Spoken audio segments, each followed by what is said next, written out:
Today I will show you how to join two vectors in Figma. So first we will draw two vectors with pen tool. We'll click here and to the side draw this one curved line, and now we will draw the second one. Let's say here, and now click enter. So now we have these two vectors. Let's say if we want to join them.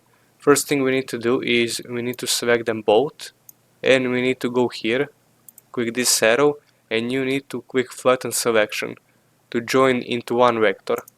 Now we have one vector here.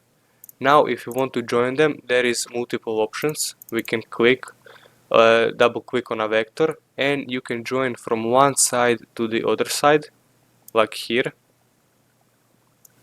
And now you have joined these two vectors. Or what you can do is you can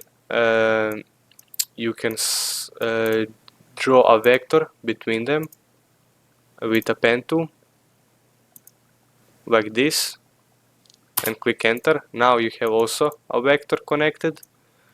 Or what you can do is you can select these both ends, and you can go here, go to vector and click join selection. Now let's say you want to make this better looking, like correct, to be exactly connected, not like this one line. What you need to do is you need to select those two vectors, and you need to go to vector and click delete and heal section, and now it will look like this, curved, like healed. And that's how you join two vectors in Figma.